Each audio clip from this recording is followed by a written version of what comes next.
Zach Pauga here, three-sport professional athlete, NFL, rugby, UFC. Check me out on Split Decisions to maybe learn a little bit about each. Hey guys, my name is Lehane, and tune into Split Decisions. My name's James the Alley Cat Gonzalez. Watch Split Decisions. It's the best show out there.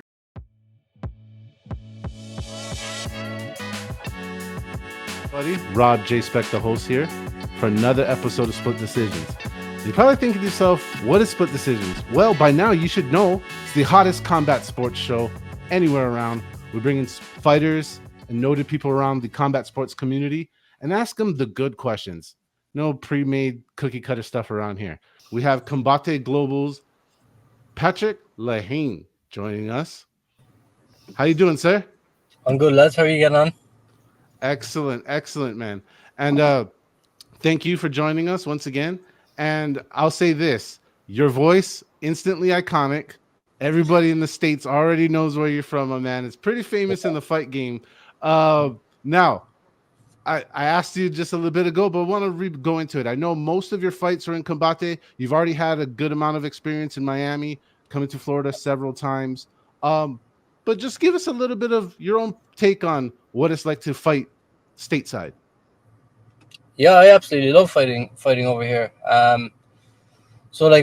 Originally, my first professional fight was over here, so it was kind of like a mad story how it happened. I was scheduled to fight in England for my pro debut, only getting like 300 or 400 pound or whatever it was, and Combate Global were looking for. They were going to start a European tournament, so they were looking around. They wanted an Irish fighter, so they contacted my coach because he was kind of well known in Ireland, looking for a fighter, and he put my name down.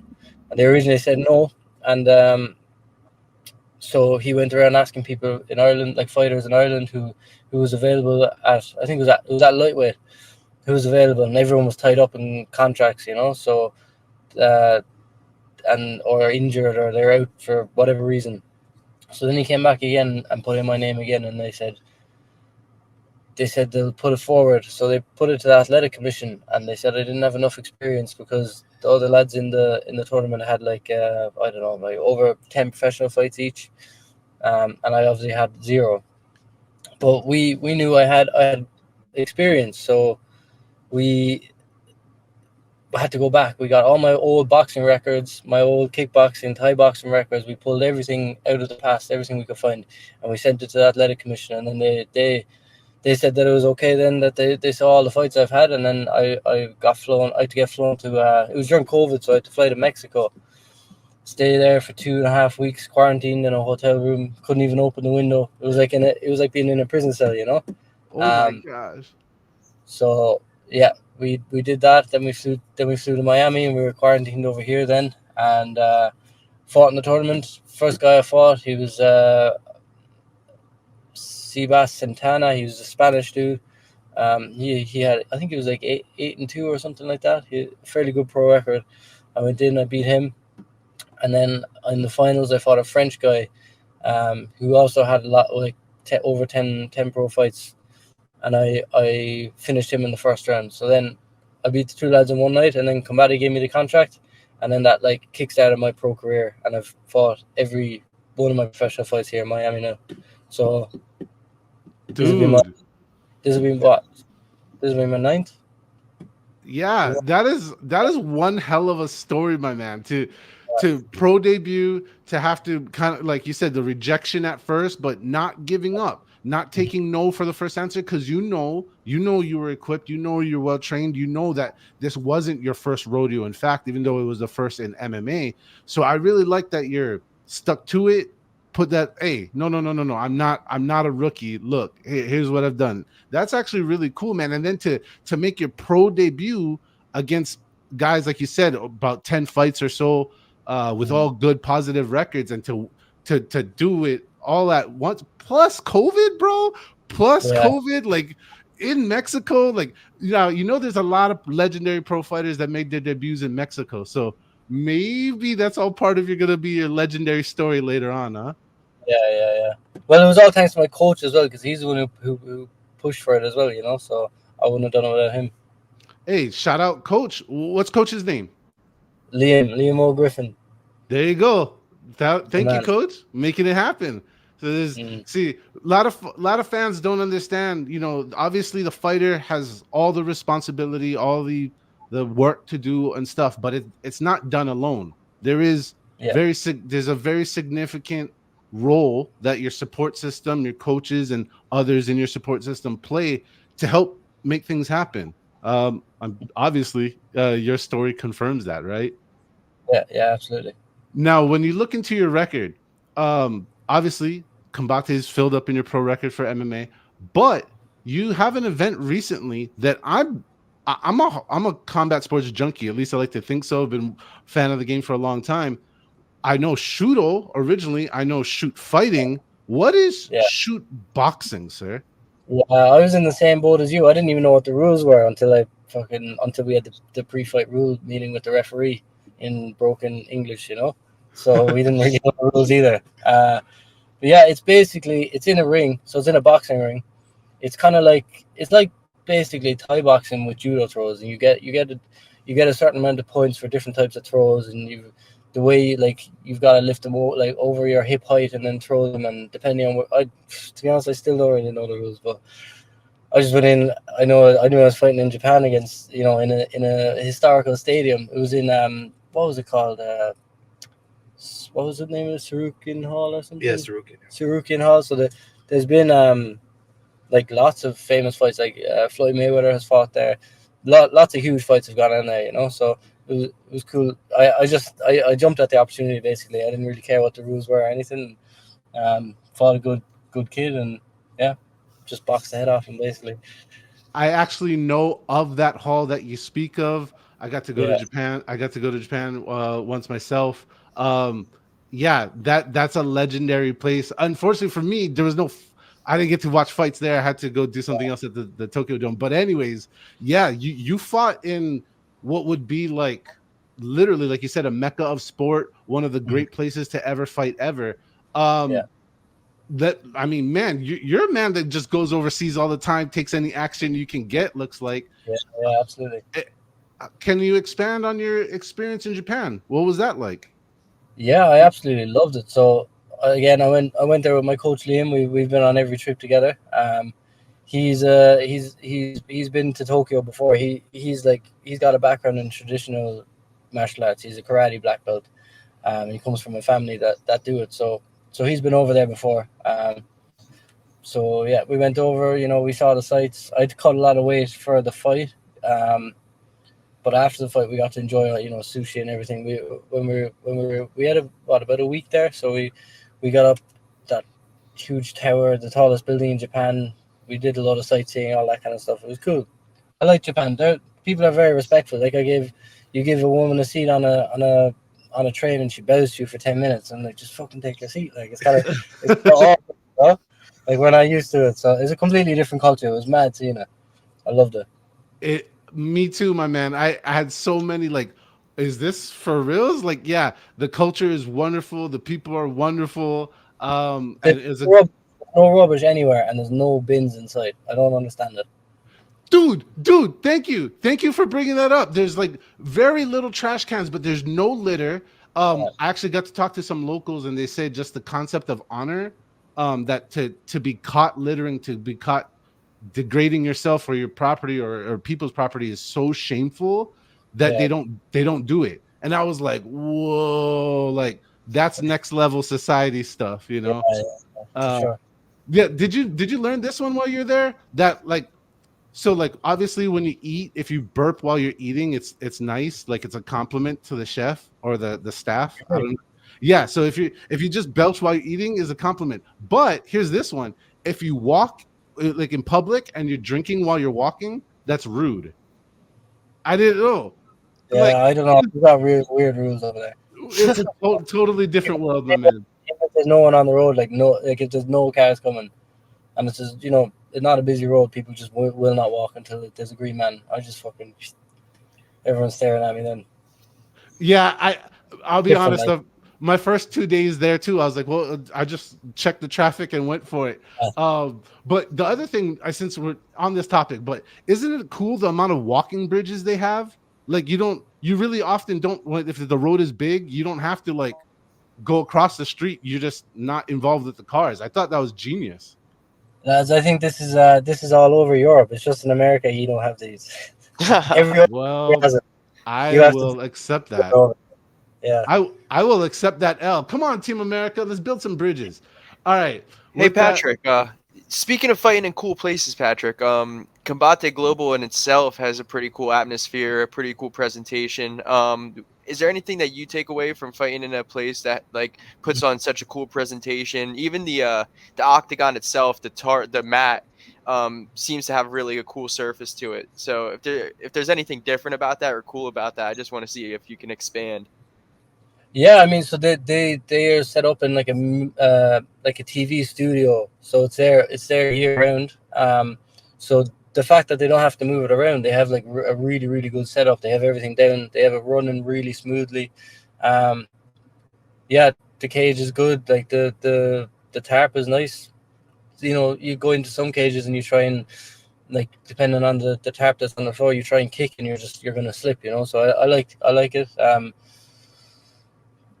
I haven't fucking fought in any other cage except that in so many years now. So I'm well used to the way they run it. It's like really smooth. Everyone behind the scenes is really good to deal with. It's so easy to deal with everyone there. You know, they're just straightforward. They take care of your needs, and there's no bullshit. Like so, yeah, it's brilliant the way they run it. I love to hear that. We've heard that from several Combate fighters that they treat well. The environment's good. The operation is smooth. So one more time from another guy. That's great to hear. Just a little bit further on that surface. Obviously, you said it's the only one that it's your home. I can say that, right? Combate, the cage is your home there. The surface, it looks like you mentioned it has good grip. It looks like it from the outside. Is it more so or just good? Like I don't even know how to phrase that question, but like let's say on your practice surfaces, is there better grip on this the Combate surface? Um, Just because the pattern. I'm just asking because the pattern looks so good. Like Oh, it's just like the material that's used and the amount of like cushioning. Some might have less cushioning, some might have more, and you know some have kind of like a plasticky feel to it, and they can get slippy when you get sweaty. But this is like, I don't know what the material is, but it's you know it's a bit better. Got I that like nice it. tackiness, yeah. oh, excellent. There we go. That's exactly what I was looking for. A little bit further in that explanation, and I appreciate that. We got the talented James Gonzalez. How you doing, sir? Doing good, feeling great. Excellent. That's exactly what we want to hear leading into the fight, which is just a couple days from now. Before I go any further, what's going on with you, sir? Um, feel, Feeling good. Just got down to Miami. It's hot down here. It's actually really nice. Um, just started getting ready with my weight cut, eating very clean, non-salted foods, drinking a lot of water. About to get in some pad sessions in with my coach. He just got in, so it's time to start doing the work. That is getting to work. Respect that. This fight, I want everybody to know you're a man about business. You answered the call, short notice. This is a short notice fight for you, very short notice. Mhm. How many days or so do you have? I found out Friday or Saturday, one of those days. But I've fought short notice plenty of times. You know, as long as the making weight's reasonable, you know, I can do it. And we're doing a catch weight 160. We're both 45ers anyway. It gives you know, so I was able to make weight. I'm sure he's going to be able to make weight, no problem. So we'd probably be fighting each other at the same weight anyway. And that's what's up. We hear a lot from fighters of always staying ready. We never know when that call is going to come. And I salute you once again. 1 week's notice, ready to go. That's what's up. Obviously, the catch weight, it matters. It helps. Right? That's good. Now, gonna get into what is it like? Now, this is your first. Correct me if I'm wrong. Please do. This is your first competition with Combate Global. Yeah. This is my first time fighting for them. Excellent. So pretty from what I've heard from a few fighters, pretty respectable brand. Obviously, you got to get through the process of fighting for them yourselves. But what could you say is different up to this point? Have you experienced any difference between any other organizations you might have competed in so far? Well, so far it's actually pretty good. I like that they gave me a couple like extra days to get down here and acclimate. So sometimes they'll send you out like a 2 days before weigh-ins. Like I got three or pretty much four days before the fight, which is great. Give me extra time to acclimate, extra time to cut weight and prepare for the fight. The production value looks great. I saw the arena, like it's not like it's in some kind of like some theater or something. These guys, this is like a legitimate production value company. So like that's really good. I always appreciate when promotions put a lot of work and effort into the production value of their company. All the staff are really friendly. So like that's a plus as well. And yeah, so as of right now, like we'll see how everything else goes, but as of right now, I'm sold on it. That's what's up, man. I'm glad to hear it. Yes, the facility looks great from the fans' perspective. It looks really well done. We've heard from other people that it's really streamlined. So I'm glad that you're having the same impressions and good treatment by the people there. It's also really important what you said, getting acclimated because you're gonna perform, and you don't want to be Yeah, not I'm like I'm synchronized. fighting Saturday, and I got here on Tuesday morning. And usually, some promotions they don't give you that much time, where it's on their dime. So I really appreciate that. That was very professional of them to do that. That that's what's up. I think Sean has a follow-up question to that. Yeah, being a former CFFC champion, being a Northeast guy, I just wanted to see what's it like. I'm a Northeast guy. I'm from Pennsylvania. Mhm. I feel like there's a special grit to the people from the Northeast. I feel like definitely seeing what I've seen from you, it seems like you got a special type of grit. I just want to see if you can attest to that and see if that's something that you bring into the octagon. If it's something special that comes from the East Coast. Yeah, man, those cold winters, bro. Like, I don't think Miami gets as cold as it does.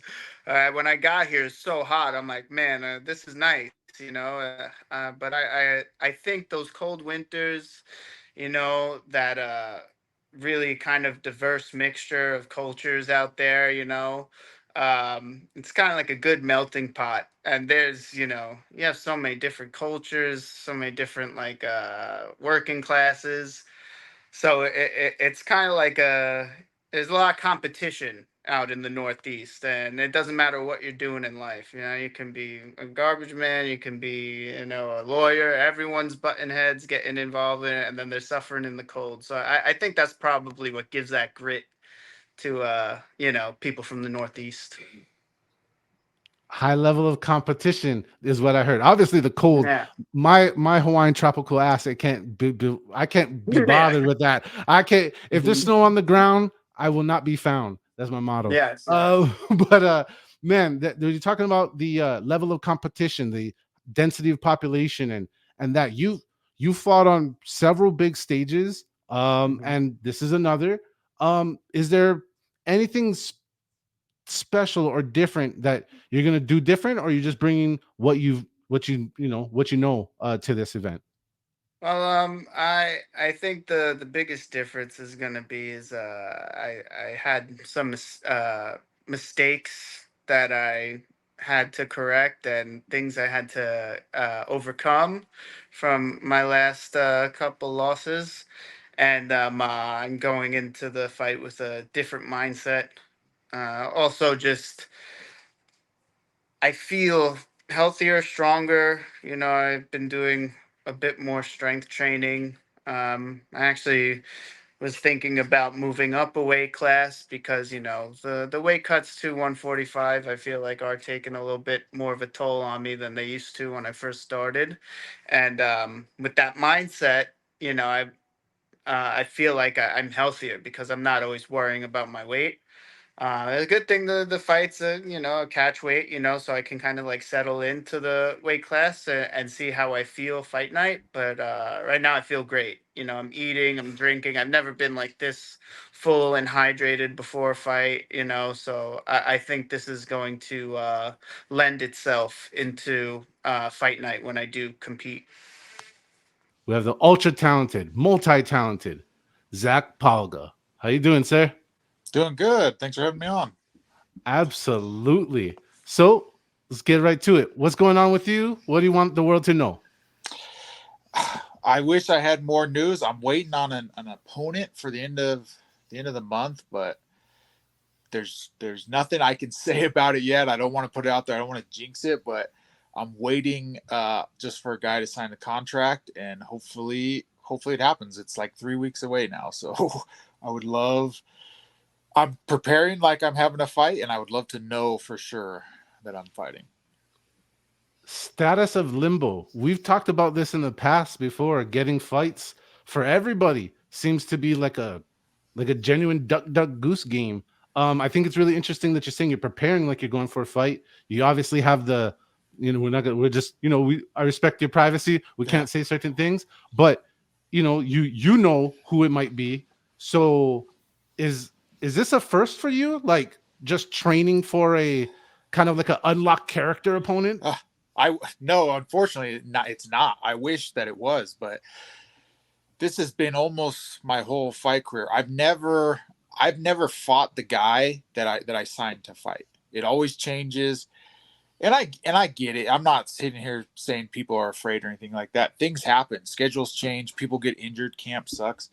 I honestly wish that I would have pulled out of more fights in my career, but it is what it is. And I've had to do this a lot, unfortunately. And it's just, all you can do is focus on being the best version of yourself.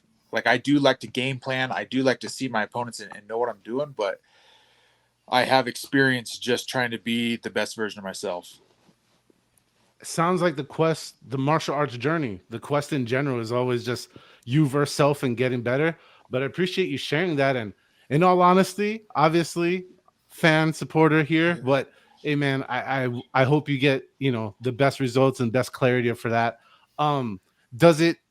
Is there any kind of like extra that you put into it, knowing that it could be or could not be, and you just want to be at your best?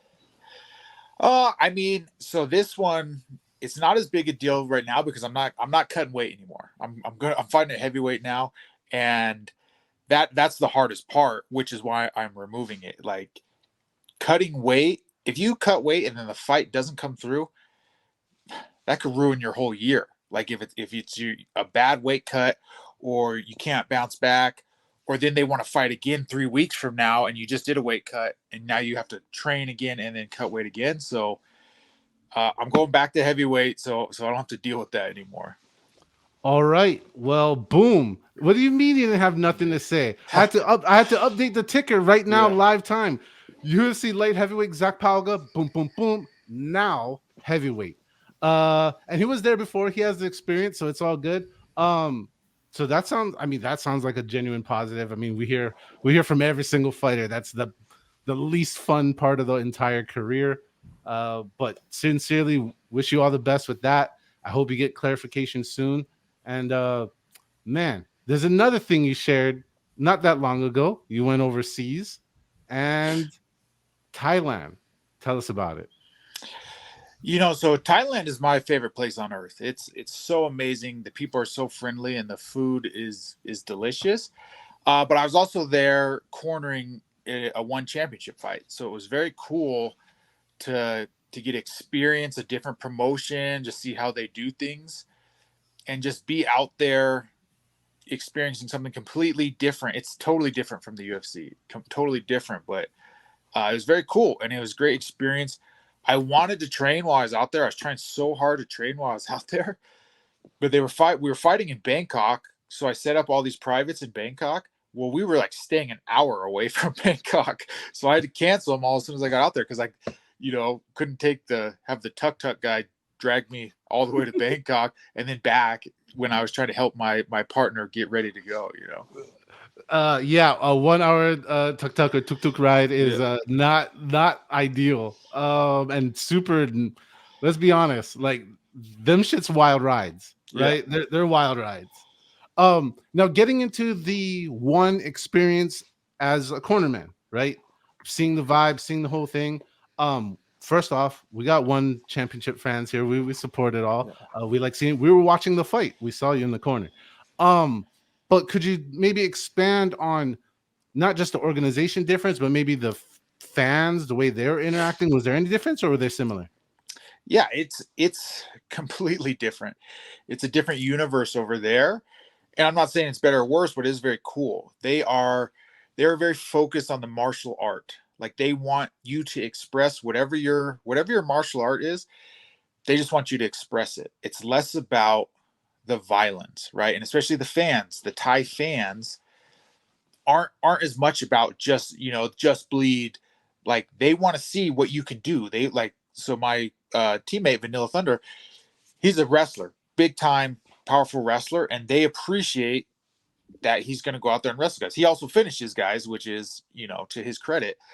But even the organization, they just want to see you express your art. And they're also really interested in propping guys up. They're trying to build superstars. They need superstars, right? Whereas the UFC is kind of, other than the O'Malley's and the Connors and stuff, they kind of want you just to be a cog in the machine and to not have much individuality in the UFC, as opposed to one where they're trying to get everyone to do crazy walkouts, crazy dances, stuff like that. So it was just cool seeing the different business models. There you go. That sounds spot on. Sean, did you have a question you wanted to expand on that? Yeah, that being said, like with the creativity aspect, do you enjoy fighters being able to express themselves more? Do you like how the UFC dials it back, keeps it pretty generic, or are you a fan of the creativity, the walkouts, the glitz and glamour? I love the walkouts. I love the creative walkouts, getting to, show a little bit more of yourself and just making it more of a spectacle. Making, I went to one where it was out here in Denver last year, and, they had Stamp on the card. I don't think Rod Ting was on card, but it was like, it just makes it more of a spectacle. It makes it cooler. I grew up watching Pride. Like I want crazy Pride walkouts. Melvin Manhoof coming out in a dog collar. Like I think that's cool. Maybe, maybe I'm different, but I think that stuff's cool.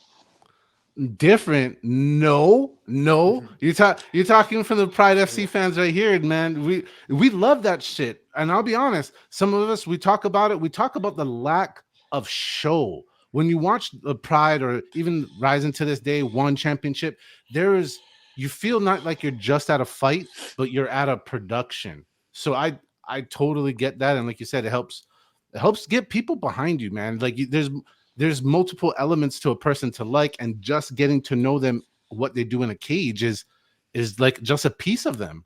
So I think you're spot on liking those walkouts. Now something I didn't talk to you much about. We just commented a little bit back and forth.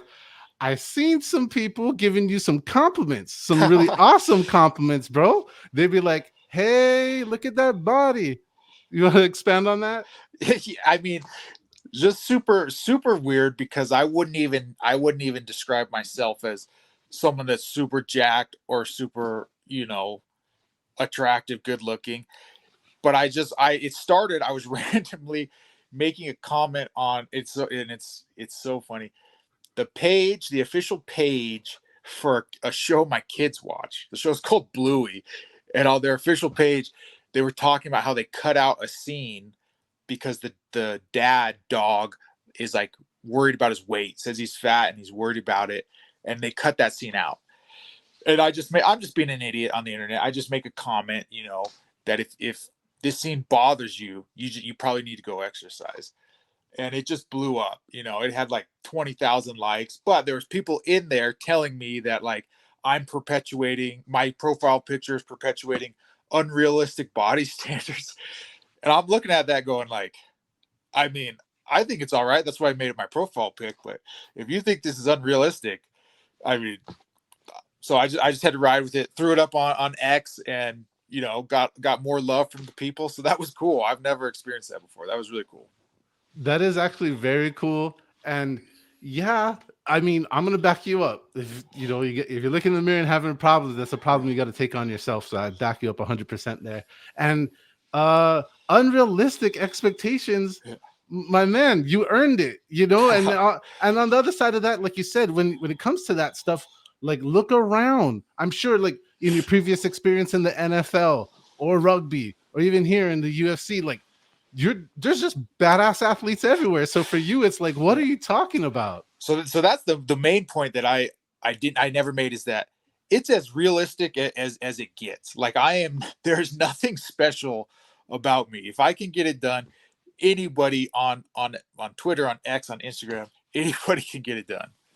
Now, can't go any further before I introduce my awesome teammates, starting with Sean and Ricky. Let's introduce Ricky first. What's up, everybody? Episode 6 of Split Decisions, man. Time is flying by. I can't believe it's already our 6th episode together. If you guys have been watching, we appreciate it dearly. But like and subscribe, and more importantly, comment, engage with us at Sicko Sports. Hit me up. Any questions you have, let's chat it up. Comment below on the video so we can get that feedback and we can interact with you. It's definitely what we want to be doing. Off to my boy Sean. Likewise, guys. At PC Strickland. Thanks for tuning in week to week. We got plenty of more weeks to come, plenty of more great guests lined up. Make sure you guys are subscribing, commenting underneath the video what you guys like, and feel free to hit me up as well. Any comments, good things, bad things, I'm willing to take all criticism, so let me know. Back to Rob. Hey, all right. So that's the deal, and I'm glad you're here. Now, we're not going to waste a lot of time. I'm going to get into our first topic. First topic coming up is MMA media. What the fuck? Like, if you guys haven't seen it, let me explain. So recently, the last UFC event, UFC St. Louis, there was essentially, well, I don't know when you'll see this in time, but essentially last at the UFC St. Louis event, there was some cool stuff that happened. Derek Lewis got a win, took his cup out, slanged it into the stands. Not his first time, but it was epic. Media man catches it. All good. Lucky dude. Lucky for you. So that's not the problem or the issue. So later on in the press conference, two big gaffes happened, in my opinion, and other high-level media people's opinion, and even all of us around here. And you'll get the opinions of some of our special guests on this too. The point is, I don't even know where to begin, other than the man who caught it, and he works for a media outlet that I don't care about, and his name I care even less. But he has the nerve to use his position of power and influence, because who's backing him up, to use his FaceTime moment with Dana to ask Dana White to sign Derek Lewis's cup. Now, obviously, this is a clout chasing moment. He's going to get a media moment. Cameras all on him, getting what to do. That was his aim. But for me, it's like, well, that's Derek Lewis's cup, bro. Like, why don't you have Derek Lewis sign Derek Lewis's cup? It makes way more sense that way. What does Dana White have to do with this cup? Other than you're showing, basically, you're a fan, and you're not a real journalist. You're not a real media member. You're just fanboying at this point. So it's kind of weird to me. Like, oh, all right, okay, cool. So if that wasn't enough, I mean, I could like literally keep going and firing shots at this. But there's a second part to this where a woman correspondent chimes in, and she asks maybe the dumbest questions that has ever been asked in the history of UFC media. And I don't care. I don't care if people get upset about that, because it's true. I said if he did his ride, I was going to let him brand me, but now I just want to let him do it. So, what do you think about that? Did you say brand you? Yes, sir. Ask, can you hook me up with Cowboy Cerrone so I can get branded? Holy shit. Like, how dumb are you? Really? Like, I don't know, but that was the worst question I've ever heard. And then she proceeds on in many other different formats to say a lot of other self-incriminating things, like for clout and I'm the girl BMF. Honey, no, you're not. Not even close. There's actually a whole list of active UFC fighters that are more capable of ever being called BMF. There's women heroes out there in real life. Just because you go around in the worst locations following the dumbest sport, which is, not ours, and then want to cross blend those things. Like, hey, God bless you if you're into bull riding. God bless all country based sports. That's okay, great. But don't think that you went chasing a bull around just because it was owned by Dana White and you want to hang from Dana White's sack. Yeah, I'm going to say that because that's what you're doing. You're clinging to sacks and hoping for a moment. Hey, look, I'm a fan. Hey, look how much you like me. Like, I don't know what the hell's going on, to be honest. Like, all relative questions, all fast pitch questions, all hardball questions, however you want to phrase it, they've been thrown basically out of the media scrum. If you only can throw promotional questions, throw positive questions that make them look good, or do clout chasing. Yeah, I mean, I don't know if I would say MMA media as a whole. I would make it a little bit more specific in terms of like UFC's media, just because they are completely controlling what their media is. And we've seen it now time and time again where the UFC wants to control the narratives. They're not going to allow what you would consider real journalists doing real work and people that want to let their work speak for itself and be able to say, hey, the stories that I'm putting together, the things that I'm following, and the way that I'm presenting it is so good that I'm undeniable. Nah, the UFC doesn't really want that, right? They want the person that's following around Dana White's bull asking those questions that it's like, why is that relevant to what just happened at UFC St. Louis? Why is that relevant to what we just saw? Like, had nothing to do with any of the fighters, had everything to do with, oh, this bull that I've been following. And the biggest issue is the follow up, and defense is like, well, I'm the only one that was following that bull around. It's like, yeah, there's a reason for it because it has nothing to do with MMA. Like, it has nothing to do with what we got going on. Your hope was, this is my way for Dana White to notice me, and this is how I'm going to get noticed, not by the people that I want to work for, not by these bigger companies. No, I just want to be noticed by Dana White. And if he notices me and if he can somehow like me, oh, then all of a sudden I have an in. Listen, a lot of people dislike Ariel Helwani and a few others, and I get it, right? Like, there's some things that he did or he does that's like, that's not cool all the times. But man, the media, specifically for the UFC, I think it's taken a turn for the worse post the Ariel Helwani and other legitimate guys, where now it's becoming what we're seeing in the cage in terms of creating a character and having this kind of shtick. It's happening for the media as well, where the media feels like they need to create a character. What kind of character can I create for myself? Where it's like, you're not there to be a character. You're behind the camera and behind the microphone for a reason. You're asking questions, you're writing things for a reason. So now that it's kind of pick me, what are we kind of getting into between the girl, the guy with the cup, the dude we had that got slapped by Nate Diaz from the Nelk boys because he was talking crazy about one of his boys that was also a fighter? Like, we're going to continue to see that trend time and time again because that's what the UFC wants. They want that kind of circus show within the media. So whether you like it or not, unfortunately, you're going to have to get used to it. Yeah, and I don't have as much, knowledge about what it takes to be a media member as the rest of the questions that you've asked me, but it seems like there's no barrier to entry other than, Dana likes you, I guess, or Dana doesn't dislike you, because if he dislikes you, you're definitely not getting in there. But if you're going to be in the locker room after a Broncos game, right, that means you work for somebody. You work for ESPN, you work for a local radio show, something like that. But I don't know where these people come from. I don't know where they come from. I don't know, like, who. I've done so many interviews, I don't even know where they go. I like to read how I'm portrayed by the media, and I don't even know where half these interviews go. And it just seems like there's no, like, credentials, like you said, credentialed media members. But what does it take to be in the room, to be in the scrum with Dana? What does that take? Just that you have a lot of followers on Twitter, or you have a Instagram,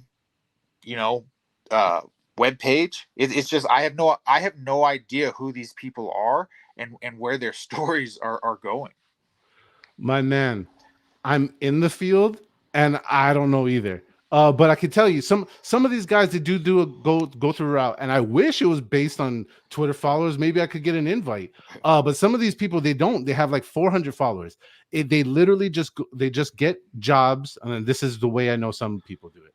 They just get jobs working for one of these outlets, and I don't want to name their names because I don't want everybody getting mad at me. But one of these MMA media outlets, and they take basically free jobs writing a few articles for no money, and they write a few articles, get their name attached to that website, and then they submit to the UFC public relations. Hey, I'm XYZ. I work for ABCY, blah, blah, blah. These are my articles. Here's the link to my stuff. And then they just look through it, make sure it's legit. You're connected to, and then, oh, okay, here you go. So when you talk about the difference of vetting, I think that might be the right word. Yeah. Like to get to the NFL, oh my gosh, you gotta like, you can't just write like 5 articles and go chase a bull around to think that you're a media person. Like it's just, yeah, it's totally different stuff. Does that surprise, now that you know that now does that surprise you?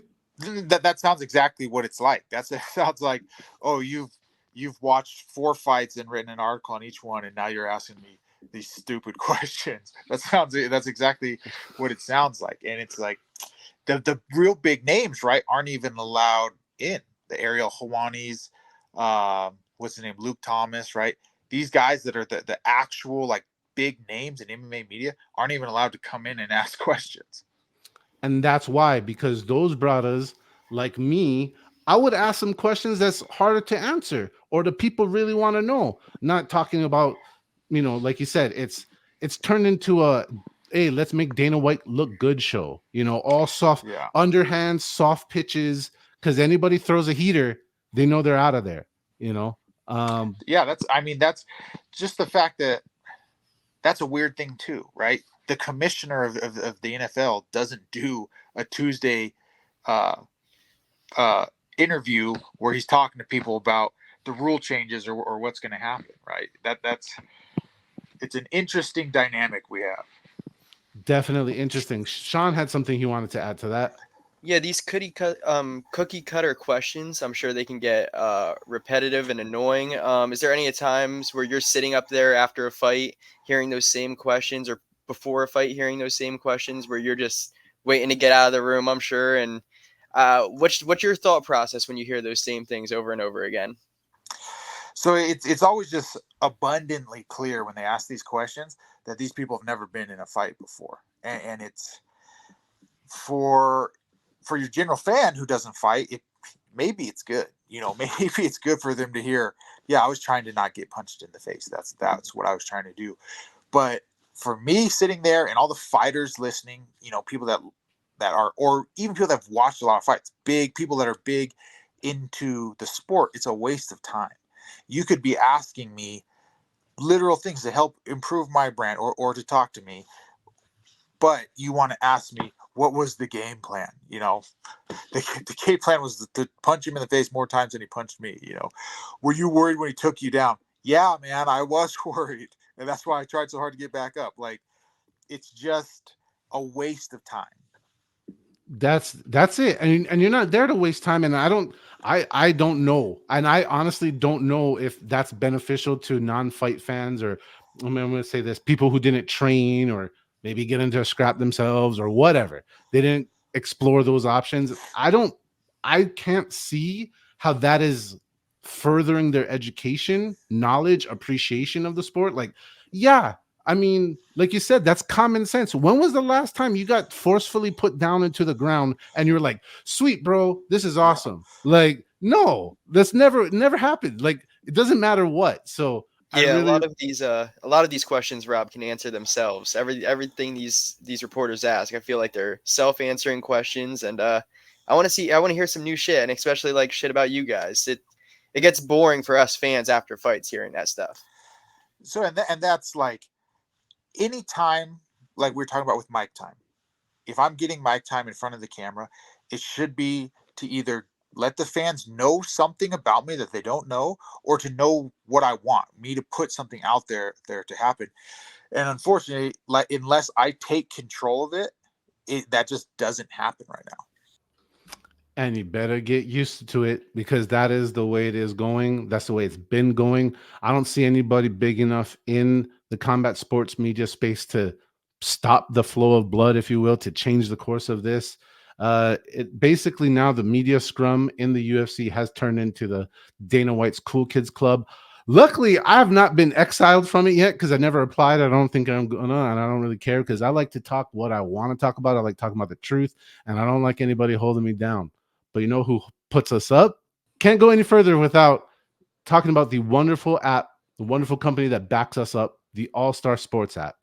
Wonderful app, free to use, no ads, fully customizable on all different major sports, and best of all, exclusive MMA content, where you can also make your own UFC picks leagues, join mine, or make your own. There you go. Download that app, enjoy your sports content that way. There's so many people bringing up things, throwing it on the internet, name smearing, accusations, all this and that. What am I talking about? The term PEDs, right? Seems like everywhere you go, you can't go too far in the combat sports world with the term PEDs getting launched or said in one way or fashion, somebody pointing a finger at another. Recently, we've had in the boxing world some accusations, some clearing, then maybe some overhang, but it's something that honestly just never really stops. Luckily, we have some expert opinions of what it's really like in a fight game, how the process works overall, and the perception from fighters themselves. But in the meantime, I'm going to get to these guys right here on this panel. I'm going to start with Ricky. PEDs and accusations, people throwing it around. What's it mean to you? Man, it's one of those subjects where like you really have to be careful about how quick you are to just say, hey, lock them up, throw away the keys, suspend them. They're cheaters, they're this, they're that. Yes, there's a lot of situations that we go back and look at and we go, okay, that person was right. TJ Dillashaw and a few others that we know, hey, they were using PEDs, they got caught. There was really not a whole lot of back and forth. Like what they were taking, they knew they were taking, they knew they shouldn't have been taking it. And it is what it is. But there are so many instances now that we're seeing, especially with the same type of drug that keeps popping up, where it's like tainted substances, and maybe there was a false reading, and maybe there was all these other things. But it's like you get so fast to bury these athletes. You're so quick to just say, nope, we're done with them. They're cheaters. They're this and that. And then all of a sudden, a few weeks later, a few months later, it's like, oh yeah, that was overturned. It actually wasn't enough. Real scientists are telling you, hey, the amount that they found in them is not enough to have any type of enhancement or performance enhancement. It has no benefit to it at all. Nothing's lining up. Nothing's making sense. And then that whatever agency is being run is like, it wasn't really much of anything. It was probably a tainted substance that they didn't even know about. So now you either have to walk back all of the nasty things that you said about that athlete, or you have to double down, which unfortunately we keep seeing time and time again from people just doubling down and being like, nope, the scientists aren't right. These scientists that are telling you this isn't right. I know that person cheated, and I know that person has been doing that. And the truth of the matter is, man, regardless of the sport in general, the amount of people that are trying to find that small advantage, it's never going to stop. What are they taking? Who knows? But they're doing something to try to bring themselves to that closer advantage. Probably illegal, but some of it may kind of flirt with that line of legal and illegal. All I'm saying is, when you have that strong opinion, hold on to it for a little bit, man. Don't be that person that just jumps down somebody's throat and just labels them as a cheater. Hold on to it. Let's get the facts. Let's make sure it comes out. Let's make sure suspensions are actually in play before you can start having such a strong opinion on an athlete. Just pump the brakes a little bit to get all the facts right. Have I ever been accused of taking PEDs? No, man. I'm like skinny fat. I've never been. I don't look like I've ever taken a steroid in my life. So yeah. I mean, like, it's really, there is a lot of fighters that take them, like a lot, especially when you turn pro. People that are, a lot of organizations don't really test. So, I mean, I'm looking to fight on big promotions for the rest of my life. So if they do test me, I don't want to pop for anything. But there's people that don't have ambitions of going to the highest level. So I'd say for them, there's no reason not to take them if they're fighting in organizations that don't test, and they're making good money, and they have a bigger chance. If they have a better chance of making more money by taking these, they're gonna do it. Like, and there's no incentives to stop them. I don't even know does testing help. Like, since testing started, has there been less people using them? I don't think so. There's just people innovating and finding new ways to get around the test. So I don't think it really makes a difference. They're going to be here. They've been here since the beginning of the sport. Like, look at the lads at the start when the UFC started. Like, look at how juiced up they all are. I mean, nothing's changed. It's going to be here forever, and it has always been here. So, I mean, I'm sure I fought people on steroids before, and it doesn't really. You just get on with it. Fair enough. You just get on with it. That's a real fighter answer. Like right there. Like, hey, whatever. I'm still here to scrap you. That's cool. So now, just a ballpark guess. If you were to guess, if just a guess about what percentage of the combat sports field is possibly cheating using PEDs. Shit, is my video gone? Oh, no, you're here. I don't know. I have no idea. Fair enough. I have no idea. There's some people that are just naturally jacked. Some people that are just, with the older they get, the more, sometimes they just turn up ripped out of nowhere, and they've been, out of shape before. I don't know. It's anyone's guess. A lot of them.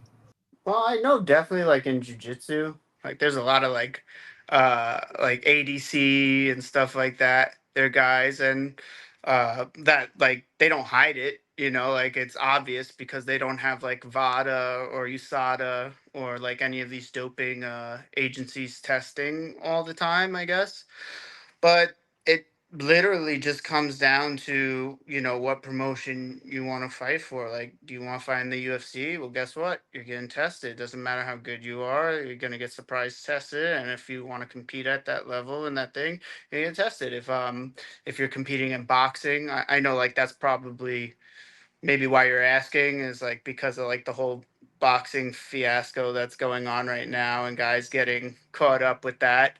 It's like they're gonna test, then like you gotta be ready for it, and also if you're gonna do it, you gotta be like, okay, is this something that I want to risk? Honestly, it's whatever. I don't know how many guys like because I remember like before George St. Pierre, a lot of the guys were doing stuff, and Pride and all those back in the day stuff because there was no rules. But now that they got rules, and depending on what commission or anti-doping body is what's it called on the lookout for this stuff, it's just they'll catch you, so it's do at your own risk, kind of, in a way. So, I mean, short answer, kind of. It's, it is kind of, people just say if they don't like someone, I don't like you, you're on steroids. You beat me, you're on steroids. But the unfortunate truth is a lot of people are. A lot of people are on steroids, right? And the reason they're on them is because they work. Like, unfortunately, that's just what happens in this game. And sorry, my freaking Alexa's going crazy. We'll pause it. It's all good. Yeah. All right. But so unfortunately, people are on steroids and they work. Unfortunately, that's why people take them. But I've been around the game a lot. I've been around athletes my entire life. I can tell almost immediately by looking on a guy if he's on it or not. And you just have to make that choice if you're going to still compete or not, because it's nobody cares. It's I don't know how to describe it, but it's one of the biggest cop outs ever. If you take the fight and lose, and then you say, well, he was on steroids. Well, then don't take the fight, man. And it's unfortunate, but it's just part of the game. I got a good controversial question for you, Zach. All right. So they're going to say the Nick Diaz quote, everybody's on steroids, right? If you had to look at the UFC right now and you had to throw a percentage up there, what are you saying there's about guys on steroids? So before the end of the year with USADA, I would have said it was still 40%. Now, dude, and like I said, I'm not trying to get too crazy or too controversial. This third body, it's a third party that's testing, but the results go to the UFC, and they decide who they want to punish, what they want to do. The results go to not Dana's desk, but this guy that's on Dana's payroll's desk. They're when they test you randomly, the results go to Dana's desk. So I think guys were still doing it, especially a lot of the foreign fighters with USADA, and I can only assume it's gone up since they got rid of USADA. There you go. Fair enough question. And we're not pointing no fingers or getting no names in there, but that's a fair assessment of the sport that you're in, that you have to handle. And I actually didn't know that. So thank you very much. I didn't know that they didn't have direct authority to like, hey, this is the result. We're making it public. Tell the commission. I didn't know there was a second piece in that. Yeah. So that's what there. And I'm not trying to trash on. I'm not trying to spend the whole time trash on the UFC. With USADA, they were a testing agency and a governing body. So when a test was failed, USADA decided what happened. And that is why the UFC got rid of him, because they want Conor to fight. And he couldn't fight because he kept failing tests or wouldn't even take the tests. And so they got rid of USADA. They have a third part, and they're pretending that this third-party agency, is the same thing, just a different company. They're testing. They're a testing company. They take our samples, they test them. But now the governing body is a company that the UFC has created and is in control of. Pump the brakes to get the facts right. And I'm so glad we have multiple guests this episode to shed light on what it's really like in the combat sports world, what they feel it's like, because they're the ones competing in it. And also, you know, Sean and I are lucky to get a direct education from Zach on what the process is actually like functioning in the UFC now. All of us, you know, we've been under the USADA functioning for so long. And we know it has transitioned already, and it's been that way for many months now.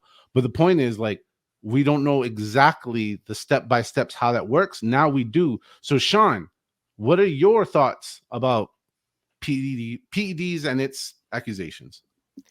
Yeah, to be honest with you, every now and then you see these posts of guys zooming in on abdomens on Twitter, or you'll see it on Instagram where they're zoomed in on somebody's abdomen. You're like, what are they zoomed in on? What are they?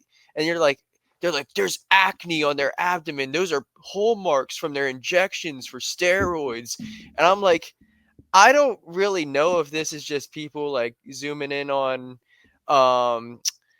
ingrown hairs or whatever the case may be, but it's getting a little outrageous. At the same time, though, I like to listen to my the guy Nick Diaz say what he's always said, and everybody's on steroids, you know what I mean? So I kind of take it 50-50, and I try to do the eye test. If they look natty, they look natty. If they don't look natty, maybe there's some questions to be asked, but I'm not pointing any fingers till like there's a test done. It rolls that way. But Zach said what he said, and I don't really know how it works in the UFC. So there's questions to be asked. I'm just hoping it stays clean. And to all the fighters that are staying clean, you motherfuckers are dogs. Everybody who isn't, I don't know why you guys have to cheat to do good. There you go. They don't want it bad enough. They don't. That's what I would say, man. For all the ones that are clean, you don't want it bad enough. All right, you gotta risk it for the biscuit. All right, if you're fighting clean, it just shows me you're not will. You don't have the Mamba mentality. You're not a dog. Go out and get it. All right, go out, and if you're not willing to cheat to win, then you're not willing to win enough. I'm just playing. Of course, obviously, this is a good joke. But here's the thing: I used to be under the guys like Sean. I used to think like, man, I see enough athletes. I can tell with my eyeball test who's on, who's not. And then I'm blanking his name because when guys fail for the second time, I tend to completely forget about them forever. But there was a heavyweight fighter in the UFC not that long ago, and he was built like a bag of cheeseburgers. Like he had no inclination. To me, if he lined up all the UFC heavyweights, he would have been my instant safe pile. Like instant, like that guy's safe. No, he wasn't. So sometimes these guys are taking stuff, and that's where we get maybe all of us who grew up through the 90s or whatever, we all think of like the stereotypical steroids where you got to look like an American gladiator. But the truth of the matter is PEDs is wide spectrum now, and not just limited to steroids. It's not like just steroids. There's so much other stuff. So there you go, man. It's a complicated world. And one thing I know is anywhere there's competition, there's cheating. And especially when there's money. If there's competition and money, I guarantee there's cheating. So, hey, it is what it is. So somebody that was once upon a time accused of this, and the whole reason why we're in the post-USADA era, let's just call facts. The entire reason we are no longer in the USADA era is one man. His name's Conor McGregor. Why? Because I just heard from a pretty credible source that they already pulled the largest gate in UFC history, and we're still like a cold month away or so, month plus from the event itself. So an event that's a month plus away from even happening has already pulled the largest gate in UFC history. We've talked about this on many episodes, the pricing of the tickets and all that goes with it.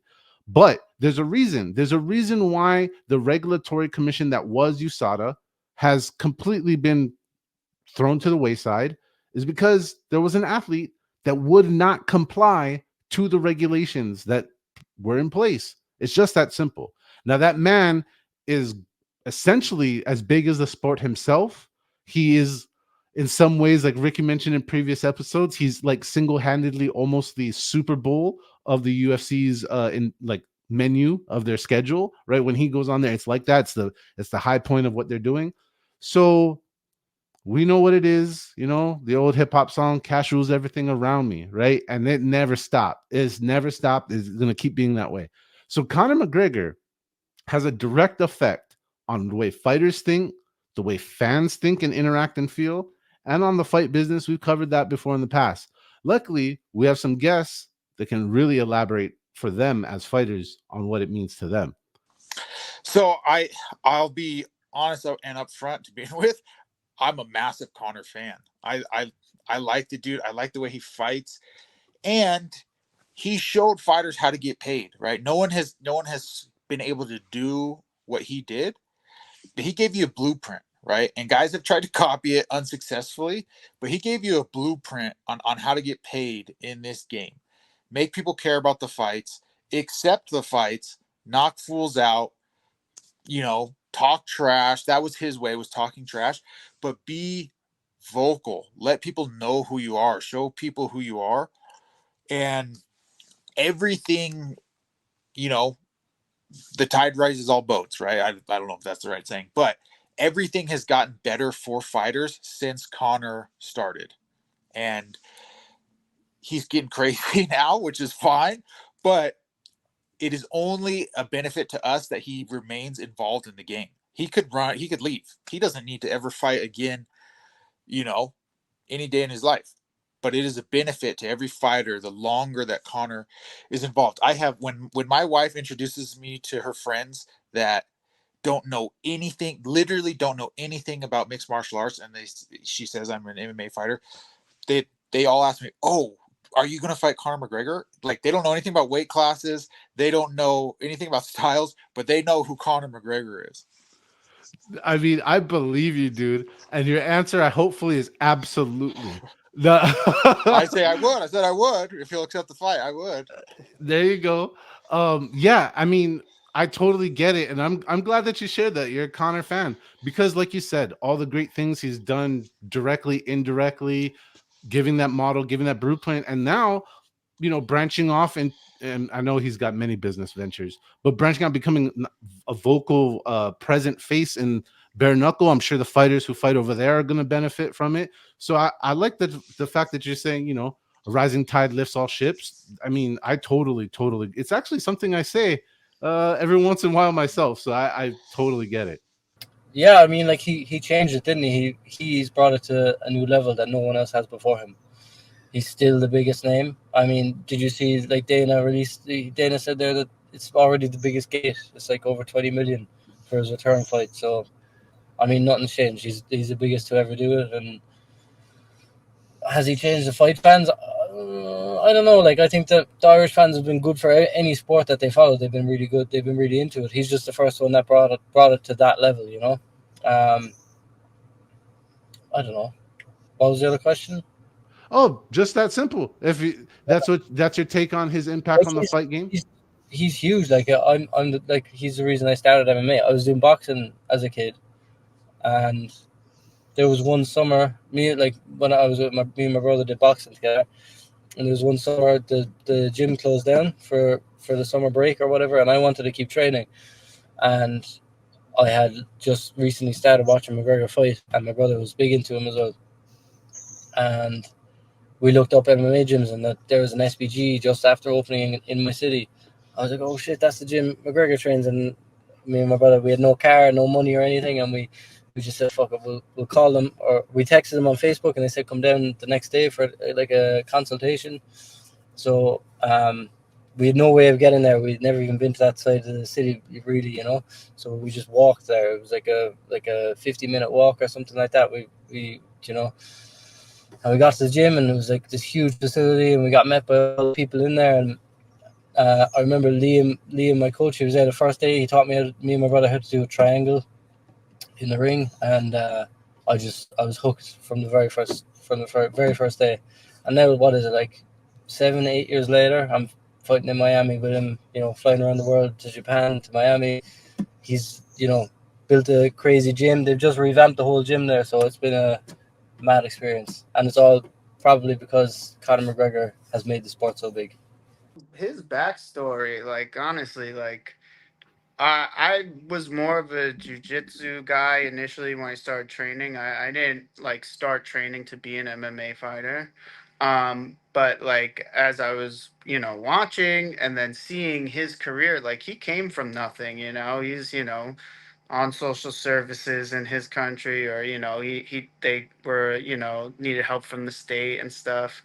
I grew up in foster care service. I'm a system. I grew up on social services. Struggling to make it, and he came from poverty. At least that's the story. From what I saw in the documentaries and everything, and he made it. And I was like, shit, man. Like this is something that even a kid like me could get involved in and become successful if I did something. So like big shout out to Conor McGregor, because like yeah, he's the popular guy now, but it didn't start that way. He had to work really hard from the bottom. And then right now, nowadays it's a lot of, okay, who's the popular guy that we can get and push and make this and that. And I've dealt with that adversity before, and still kind of do, So like, right now I'm just trying to focus on me, get some wins together, and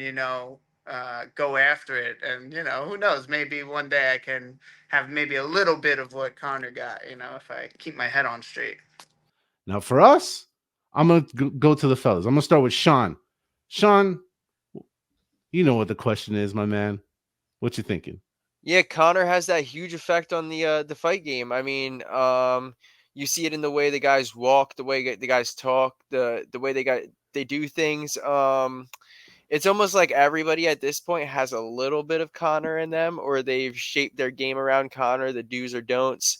They go the polar opposite. They dive right into the Connor role. And I think a lot of it is because they learned from Connor. I mean, he laid a blueprint in the game that really wasn't there. He took almost like a WWE role and brought it into the UFC that really wasn't there yet. And now you see guys all over taken to that. But at the same time, he's bending rules now. You're seeing the game change for Connor.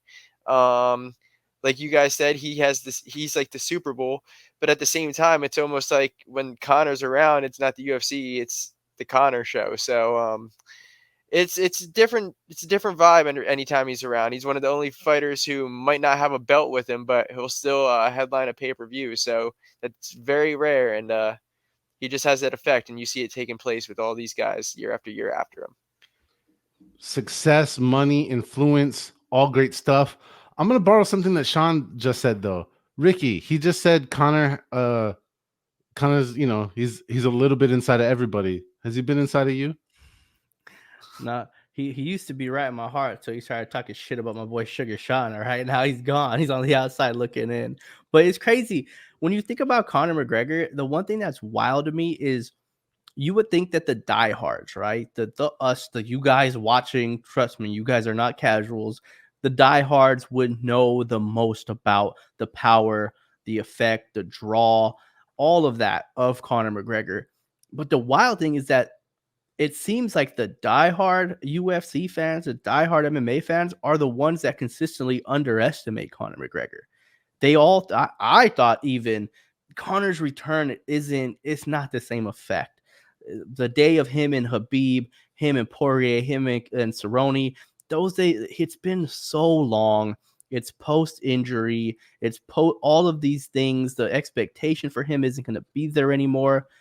And here we are, already largest gate, way out from ticket prices that are absurd. And it seems like the UFC sitting there saying, damn, we should have made the tickets even more expensive. Like we could have hiked them up even further and got still the same return on them, because that's just who Conor is. It's probably going to do over 1 million pay-per-view buys again, which is something that nobody else can replicate right now in the UFC. They don't really even come that close to replicating the type of UFC pay-per-view buys that Conor McGregor does. So the more and more people think about Conor, especially from a diehard, I think we start looking at these other fighters as like, hey, how come they don't get that same admiration? How come they don't get the same type of respect? Because we expect more from other fighters than we do Conor. A lot of people aren't really expecting Conor to do well in this fight. A lot of people know, hey, if Conor fought Leon, that's a tough fight. Leon Edwards probably smokes Conor. So does Kamaru Usman. So does Charles Oliveira. So does all these guys. So the diehards are actually left underestimating Conor McGregor's impact. And it's the casuals, the ones who actually make the bottom line for the UFC, that understand his impact and still clearly put him on the pedestal. On the pedestal, man. I'm gonna have to get off of my pedestal. I'm gonna go collect my L. I'm gonna put it on a chain and put it on my neck. If you guys follow me on X, which you should, and follow the fellas too, then you would know that I ran a pretty solid campaign last year of Conor McGregor is never fighting again, and this is why. And boy, was I confident in what I was saying. And all the facts I presented were facts and were leveraged into what I thought was a really well-informed opinion. I'm wrong.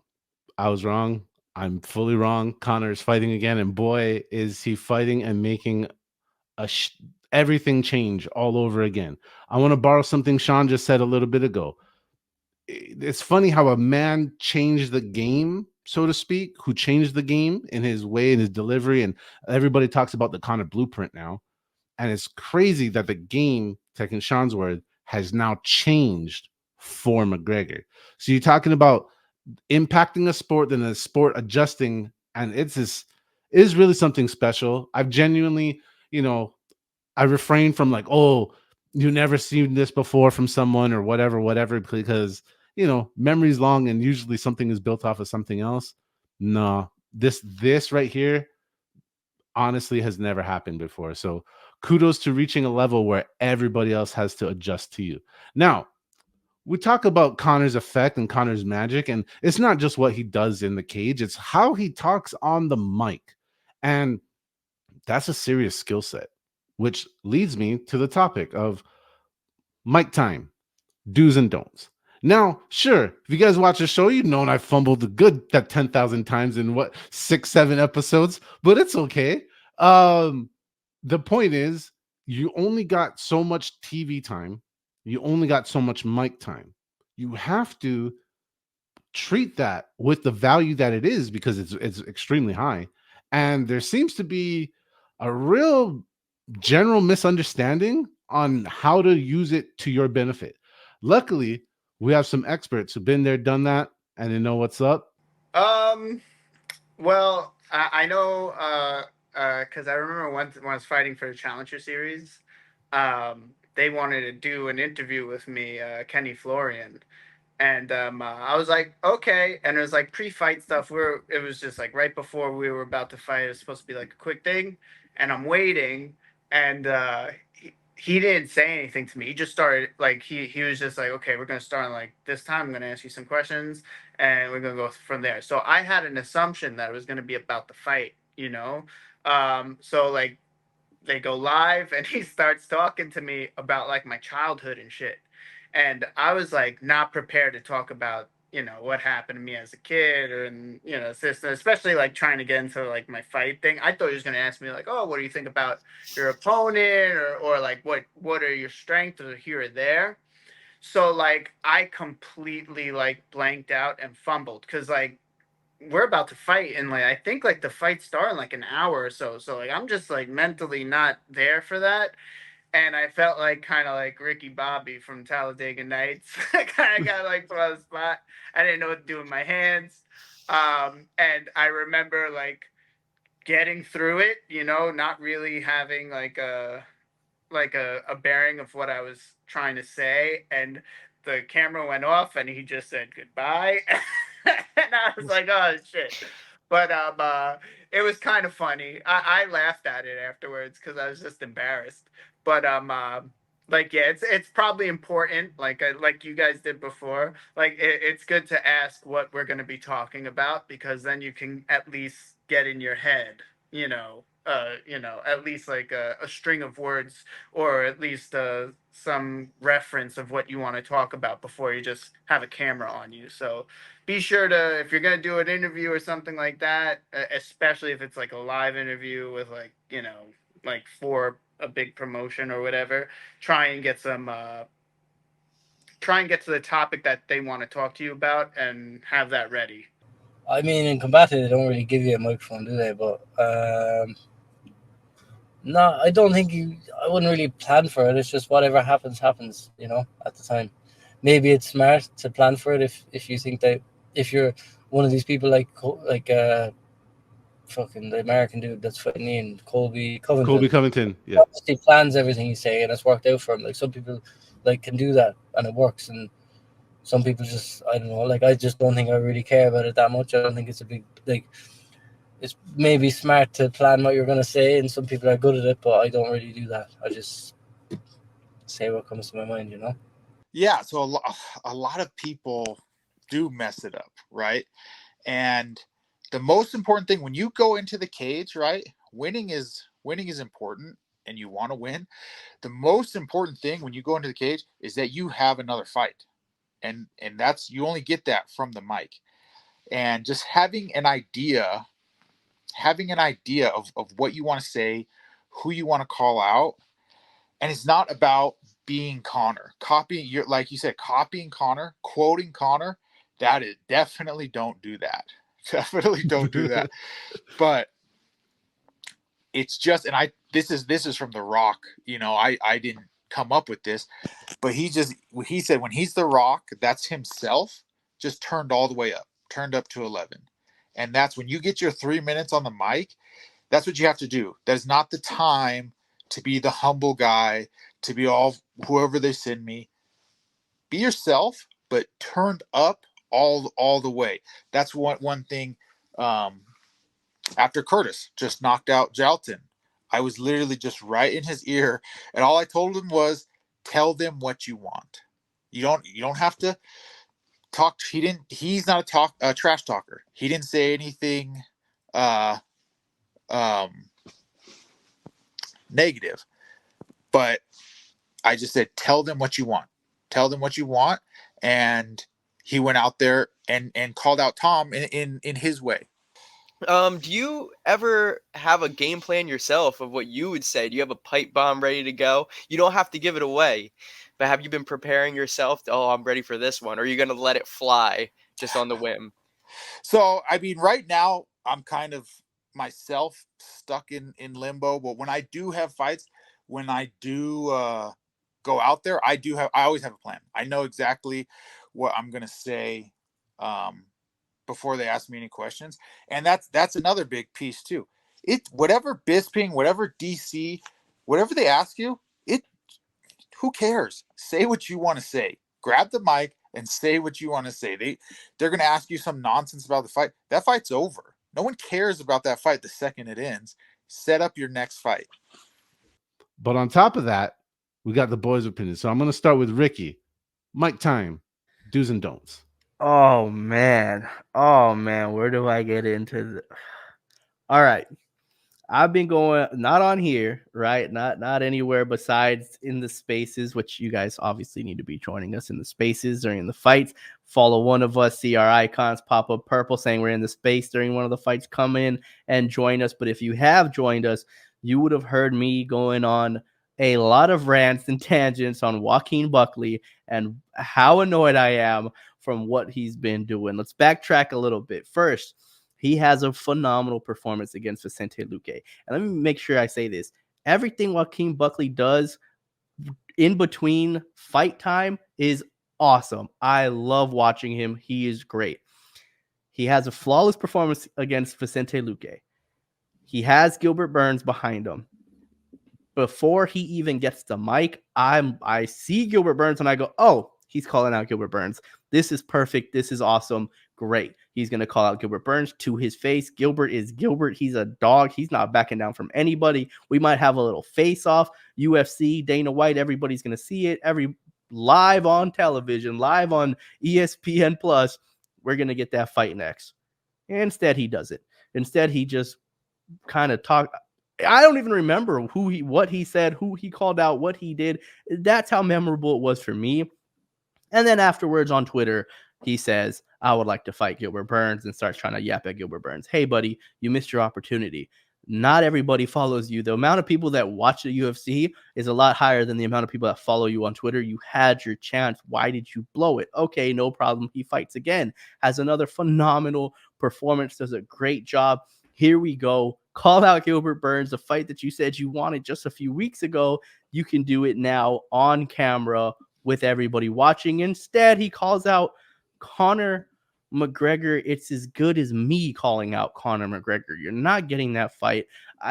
If you hooked up Conor McGregor to a lie detector test, said, do you know who Joaquin Buckley is? And he says no, that lie detector test is determining that he's telling the truth, man. He's not lying. I don't think Conor knows who he is. And then he calls out Gilbert Burns on Twitter a couple days after again. I'm like, what are we doing? And then he has the audacity to go at DC, Michael Bisping, and everybody else, where if you were around X today, you would see that DC had some very, very choice words for Joaquin Buckley. And Joaquin, whether you like it or not, man, Daniel Cormier is not just some dude that the UFC hired. They like Daniel Cormier. He has a lot of pull there. You might want to play nice with him and not call his mama a hoe. You might want to chill off on that. Do's and don'ts. Do be more like Conor McGregor. Don't be like Joaquin Buckley. There you go. That's an endorsement if I ever heard one. I'll say this on X, former Twitter. Man, that's not the place to campaign your fight. And Ricky just said a point and shared a point that lines up with Zach's point they just heard. And now we're going to get a Sean's point because I know he's feeling similar. Yeah, absolutely. I mean, I made a list up last week, right, guys? And I wasn't not going to do that this week. So we had do's and don'ts. I made a list of some do's and don'ts when you get on the microphone. First off, no Connor quotes, guys. Leave the Connor quotes behind. We don't need any more Connor copycats. If Connor said it, don't say it. Same thing with Nate Diaz, some others. You guys get it.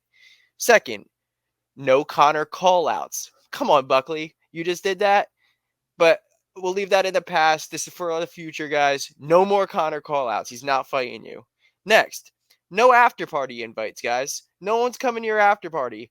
There's not that many people in the arena that can fit in your after-party. We don't need it. No more sob stories. If you have something sad to say, we don't want to hear it. This is good vibes only. Don't kill the arena's vibe.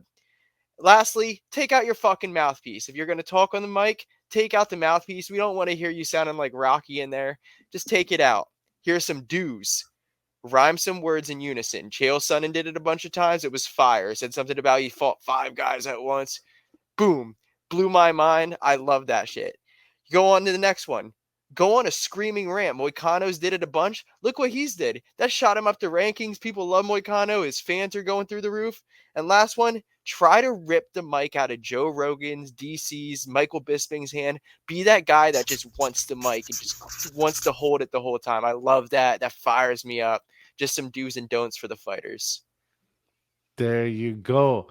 I'll jump in and say, hey, it's your time. It's your time to shine. Make it about you. Make your message clear. You know, get your message clearly across. You only got a couple minutes. Let them know what you want, not what you're thinking, that you're pondering. Don't let them know what you want. Say what you need. Say what you want. It's the time to shine. And this goes into the usage of the internet, using the internet properly. A lot of people be using the internet as a place to like dump bullshit or say crazy stuff. Like, I agree so much with Ricky. Like, what are you doing? Talking noise to DC? You mean the guy who gets to talk on the mic more than you? So you say one dumb thing on the internet or whatever, one disrespectful thing, and guess what? He has 6 hours of TV broadcasts to politely whittle your stock down, and he's never going to look bad. Respect to the people that come up before you. That's all I got to say. Now, because of that, I think it brings it into a perfect point right here. uh Online fan behavior versus reality of fans in real life. Now, it's pretty easy to go and say something stupid like DC's mama's a hoe. Oh my god, I can't even believe he said that shit, to be honest. Like, I'm having a hard time digest this as I say it. And I'm only saying it because I'm commenting on it, not because I actually mean it. That's like once again, that's like some online shit you would never do. Like, I mean, I guess every once in a while fighters might say some crazy wild stuff, but when in the history of Earth do you see that actually happening? Like, I'm gonna do that to you in real life and think it's gonna fly. It ain't. It's not. And it's really weird. So then we go into the online fan behavior versus reality of fans in real life, and there's a huge disparity there, like massive. Like, i am I am not in any way means a celebrity. I'm not any means a real public figure like that. Obviously, I'm public and all over the place. You can find us everywhere. But the point is, I get weirdos. I get full-blown weirdos saying weird, wild stuff to me. And guess what? I put up a public challenge because we lived right in the same city. And I said, meet up or shut up. Guess what happens? So, and I'm a nobody. And I'm a nobody. Like, I would easily get beat up by plenty of people. I'm not tough. So the point is, like, then you got these people talking crazy and spicy because they don't got their profile pic is some kind of dumb fucking thing. They got some dumb fucking name. It's not even them. They represent nothing. They're a troll, but like worse, just a disrespectful ass. And they say these things, but come real life, well, it's a different story. And it's funny because we have multiple testimonies of that being the case. And check it out. Yeah, sometimes, like at least in the bigger promotions, like when I fought for Bellator or PFL, you run into a few people who heard of you or know your name and stuff. But like, no, not really. I wouldn't say I'm what's it called, like a super popular fighter, but the people who do come to the show, they'll ask pictures and stuff, but I'm not like fucking have like 100,000 followers or anything like that. I have people running chasing me down the street or anything like that. But yeah, is that the question you're asking? I'm not. Well, I mean, appreciate that answer. More, have you had any, when you do have interactions online or in person, do you find a difference of positive versus negative? Like, I feel like Okay. I see what you're saying now. People can it's usually only like the people who don't like have like a real account, like it's like some kind of dummy account, might talk some shit or something like that. But it makes me laugh. Like I never really take it anything personally, it's kind of like, oh my god, man, someone doesn't like me that much. And then but like in person, I've never had anyone come up to me and be rude to me before or anything like that. Everyone I've met in person has always been like, hey, either good luck or good fight, or get back in the gym and show up again or something like that. So yeah, there can be a disparity, but I usually don't get any kind of like crazy hate or anything like that. Yeah, with these MMA fans and the way the sport trends and the more popular it gets, I'm assuming you're a guy who probably will stay around the sport maybe even after you finish competing. Is there any advice you give to fighters interacting with fans? Do you have any advice? Have you cornered people before where you've seen other Oh, is people? this because of the Armin Sarukian thing where he punched that guy in the face? Yeah, Yeah, that could be yeah. part of it. Oh well, yeah. No, I like I've been in situations like, like I guess not like with fans, but like where I've been in like kind of sketchy situations like fight week. And it's just best to walk away. Don't even don't even put yourself in that.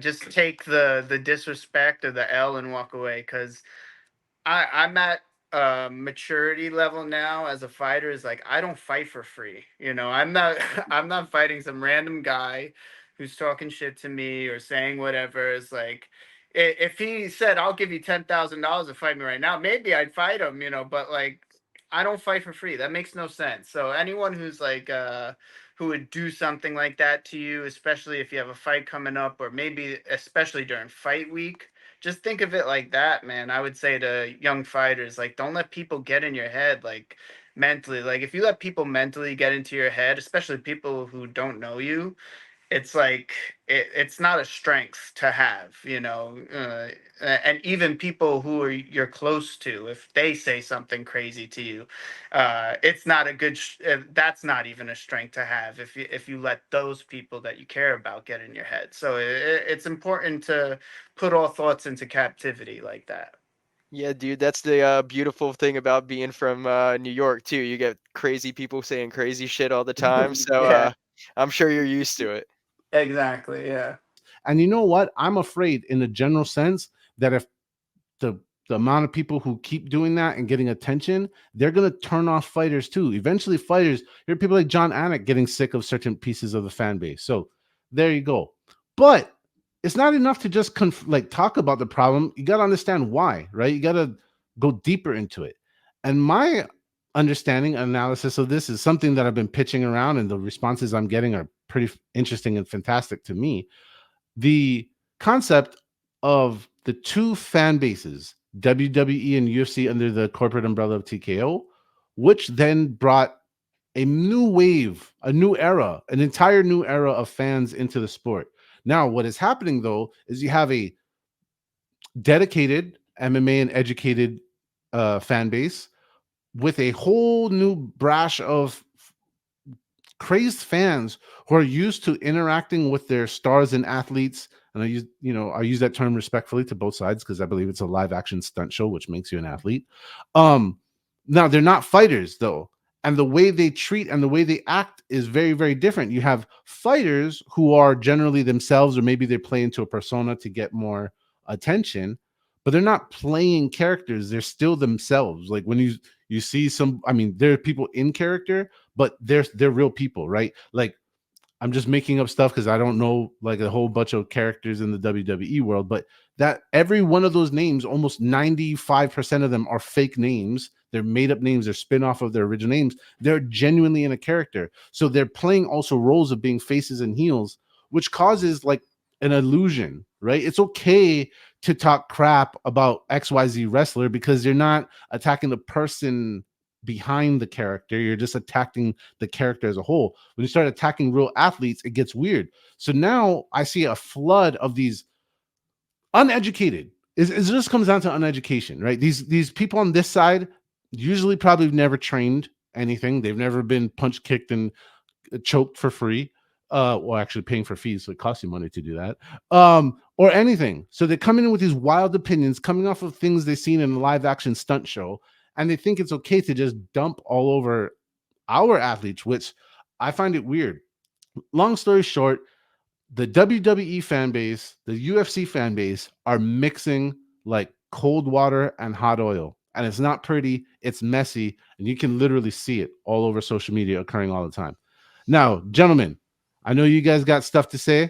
I'm going to start with Sean on this. What's your take, buddy? Yeah, I'm not keeping tabs on like which fan is, hey, from WWE coming over, this and that. but I am seeing a change in how fans interact with fighters and the way things are going about online and probably in person, starting to turn that route. All I want to suggest to these fans who are used to the WWE style of things, where you can flip a wrestler off or call a wrestler a certain type of name because they're in character, that wrestler will keep that heel personality through the whole thing. That doesn't work in MMA. If you have like a guy who you don't like in MMA and you see that guy in the lobby of a hotel on fight week and you say something crazy to him, just know that guy's cutting weight too. That guy's probably not in the best mood. And if he changes his direction and walks at you, then beeline out of there, dude, because I don't think it's the right style to go about things. If you're going to start messing with fighters the same way you guys mess with wrestlers or whatever, it's not the same atmosphere. It's cool that the fan bases are finally like, hey, this is something new. I think there's definitely potential and there's ways things could go better, but there has to be a knowledge about things. And I think just like tossing these groups together is like Rob said, water and oil. It's not the right mix. Hopefully, in the near future, it can be more like peanut butter and jelly. Ricky, what you thinking? Wait. So his real name isn't The Undertaker?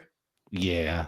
Mind blown. Also, I can't talk shit to, Justin Gaethje, but can I talk shit to the Highlight? What if we only use their nicknames then? Can we talk shit to them? Just a couple things to maybe think about, a little kind of loophole around it. If you're talking shit to a real fighter, just talk shit to his nickname and not his real name. I think you could get away with it. So next time you see Max Holloway somewhere on the street, be like, hey, blessed, you're a bitch. And then let me know how that turned out for you. Maybe it works, maybe it doesn't. But as far as like WWE stuff, interesting enough, I just started watching the WWE again, thanks to my son. He's finally at that age where like he's starting to get interested in things like that. So we saw, and when I say we started watching, I mean like we're only watching the WrestleManias together. We don't keep up with the storylines. I'm sorry, I don't care about it. Like there's a lot of other things I'd rather do than to like keep up with the WWE storylines. And hey, I get it. There's going to be more and more kind of cross promotion because you're going to start seeing more and more cross athletes, right? You're going to start seeing a lot more athletes from the UFC that want to venture off into the WWE. Not so much the other way around. We know how that turned out. Cough, cough, CM Punk. But we're going to see a lot of UFC fighters say, hey, my UFC's career, but I already created this partnership. I have all these things with Endeavor, with, TKO, with my ability to get into the WWE. And maybe if they have really good mic skills, they can work. The one thing I will say, though, the one thing that I still can't believe isn't happening right now, when I saw that kind of collaboration between the two, right? The buying of both and both being under the same umbrella. The WWE, in order for you to get spotlight, right? In order for you to get matches and be on television, you have to go through almost like media training. You have to learn how to speak on the mic. You have to learn how to speak in interviews. You have to create this character. Why are fighters not being able to take advantage of that are in the UFC? All these guys that everyone's like, man, he's terrible on the microphone. I wish he would be better in this. Why isn't he taking the same advantages that a WWE superstar would for a UFC fighter to go and come back and be like, yo, I've learned all these cool tricks and all these cool things that I could bring back and have these mic skills and be able to have the gift of gab that these WWE guys can. Like, that's the one thing that blows my mind, is that I thought we were going to start seeing UFC fighters cut the coolest promos we've ever seen. But yet the guy that did it the best was Chael Sonnen, and he hasn't been around in ages.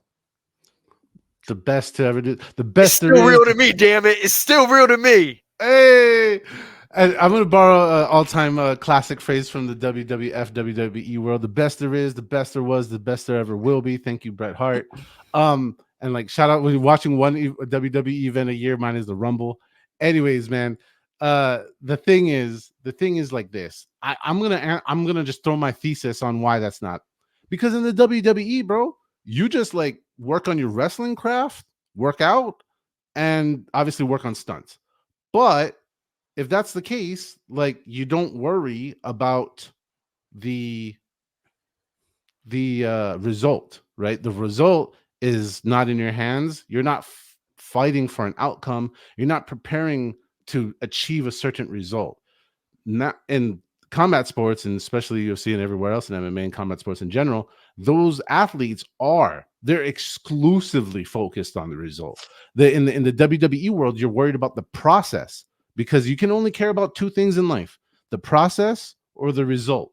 And well, the WWE athletes have the luxury of not worrying about the result, so they can put all their effort into the process. I don't fault guys or girls, women, people who are not naturally gifted on the mic. If you don't have that inside of you, that's not your thing.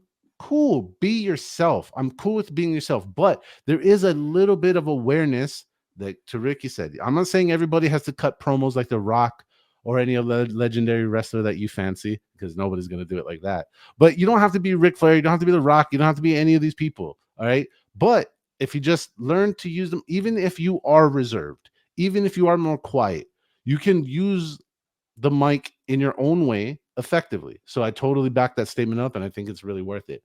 And it's funny because you are 100% right that there are people that like heels in the sense that they want to get mad, they want to get upset, they want to talk trash to this heel, and that's perfect. That's perfect for the WWE. That's what they want to do. And I don't even know if you were following me back when I was on the Ultimate Fighter. When I first came off the Ultimate Fighter, I kind of, when I'm getting ready for the final, right? I haven't fought Muhammad yet.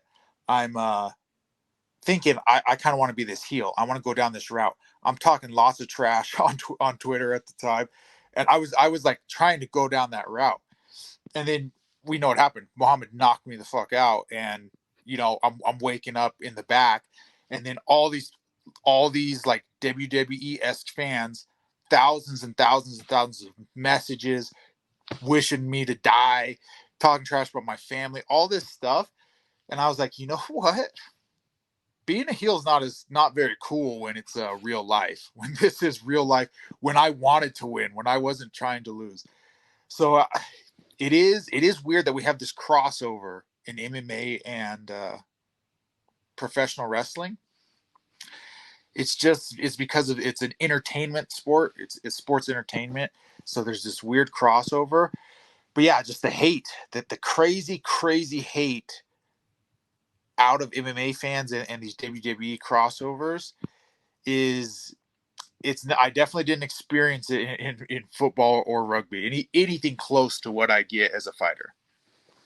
Fair enough, man. I appreciate you sharing that experience. Just one follow up on that. But in real life, are people respectful, or is it just on the internet that they like to be dicks? I've never had. I wish someone would be disrespectful in real life. I've never had anyone try and talk trash in real life. Never. I hear. You know what? You know what's funny about that? You have a unanimous answer with many other fighters that have answered the same thing. So good job, people. At least you have enough common sense survival skills. That's what I'm gonna say. That's just basic survival skills. Don't be doing that. It's crazy. Now the internet is a wild place. No regulations there. I can't help it. People say crazy stuff to me, so whatever. Yeah, but thank you for expanding on that and saying, like you tried, you explored the heel route, and then, but like you said, it's different, right? Because in the sport you're in now, not in WWE, like it's okay if people say something about a fake character you're playing. Yeah. You're playing a role, but this is real. And then, like, especially when they want to throw family in it, it's like, bruh. Wait, I had to be honest with myself, and I literally had this conversation with my wife. I'm like, I don't know these people. I don't know them at all. But these things they're saying are kind of hurting my feelings. It's like, it's making my day worse that they would even think this and put it on the internet. So that was kind of like a pivot in my career where I was like, I'm just going to try and be this is myself turned up to 11, right? I'm not going to try and play this character.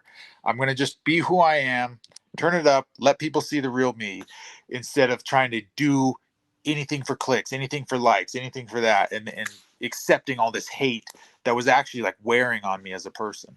Now we're at that point of the show where we're going to say some thank yous, because that's what it's all about, man. We want to thank you for watching. Thank you for supporting. Thank you for interacting with all that we do. Of course, we're going to continue to bring the best to you And the best way we know how to do that is to comment, not just here in the videos, but please here, because that helps us figure stuff out the easiest. You see all our ats. You know we're on the X platform, formerly Twitter. You know we're on Instagram. Hit us up. Send us a message. Let us know what you want to know, what you want to see from fighters and stuff, because we are working hard to bring you the best combat sports show around. Now, I like to toot our own horn a little bit. All right, this is going to be our second episode in 7 episodes where we have 3 fighter guests on the same one. We've already had one with 2. Like, when you count it by the numbers, besides like the big dogs, and respect to all them. Well, yeah, I thank my team, Saralongo team over in Garden City. Thank my family. My Instagram is Jitsu James. So if anyone wants to follow me, they can do that. And Saralongo, Low MMA. Come down for MMA training if you want. Get involved, call, and I guess that's it. There's no one really, just everyone in my gym, all the people that have helped me get to this fight. Obviously my family, my girlfriend, my coach Liam, everyone at the gym at SPG. That's pretty much it. Yeah, just want to thank my team here in Denver, Colorado. We just went through a change, right? Elevation Fight Team is no more. I don't know if that's common knowledge yet, but we're now the Forge Fight Club. Most of your favorite fighters are still a part of it, but there have been some changes. But yeah, just thank you to my team. They've always been here for me, brought me up from nothing. And then, I always end every interview thanking my wife, because she has also brought me up from nothing and allows me to play this game and do this silly thing for a job. That is beautiful. Well, in that case, thank you, Mrs. Pauga, for letting him entertain us and play this awesome game that is combat sports. Hey Zach, I just want to say, man, it was really cool getting to pick your brain about some of these topics today. Some unique stuff. So thanks for letting us talk to a great mind in MMA. Appreciate it. And then, like I said, as much when I hate on the media, I hate when fighters give cookie cutter generic answers too. So I always try and give real answers. You're the man. With that being said, Zach, shout out the platforms you're on. We'll add them into the video, but shout out the platform you're on so fans can know where to get some real fighter interaction. Yeah, I'm just on X and Instagram, ZACPAUGA. I'm the only one that exists, so just search it. There's nobody doing it like us. So thank you for your support, and I'm gonna turn it to the guys to get their thank yous. Ricky, starting with you. Thank you to everybody watching. Like always, man. Thank you guys so much. Thank you to Combate Global. Do not miss the card coming up this weekend. You do not want to miss it. Fuse TV, check it out. Obviously, you saw the 2 guys on here that are going to go head to head. You don't want to miss that. And then on top of that, just thank you, Kendrick Lamar, for putting Drake in a body bag. There we go. Sean, never in a body bag, but always ready to go. What's up? Yeah. Thank you to Combate Global. Combate Global continuing to put on great shows. And this week, another one. You got the guy Patrick versus James. We got to meet a little bit and hear about them both today. Cool stories and cool background. So wishing them both the best of luck. And thanks to Zach, too. There's no one better to talk to than Zach. It's always good to hear from him. Cool takes, cool bombs, things that we haven't heard before. And thanks to you guys. Keep watching Split Decisions. Without you guys, there would be nothing like this. And we got a cool new show coming out, a live show. I think Rob will have a little bit more to tell you about that. There you go. And of course, before I get into that, yes, thank you, Mr. Pauga. I was going to save your thanks for last because, save the best for last, so to speak. But yeah, definitely thanks for that. He's been in our space before. He's a super cool dude. You guys got to follow. Ricky does an amazing job getting everybody's socials on the screen. So don't be shy. Go out there and follow some people, support some people. We definitely got some great insights from him. But we have a new show that will be done live for you. It's going to be called Post Fight Clarity. Brought to you by the guys here at Split Decisions. It's going to be a live show where we literally go in on Sundays. It'll be on Sundays, and we literally talk about the what just happened, what it means, the impact, and all that. So it's going to be really based on fan interaction and getting your takes on the impacts and implications of the results of all the fights that just happened. And we're not locked in, as always. We're not just locked in to the UFC. You know, our watch parties cover everything that's going on that's worth watching in combat sports. So will that show. So if you're out there watching whatever you want to watch, talk about whatever you want to, that's the time to do it, and we appreciate it. I'm going to borrow and rephrase Sean's line to match the one I always say. Without you, just a guy talking to himself, I'm going to make that plural. So without you guys, us guys are just talking to ourselves. It's been a good time. We'll see you next time. All right.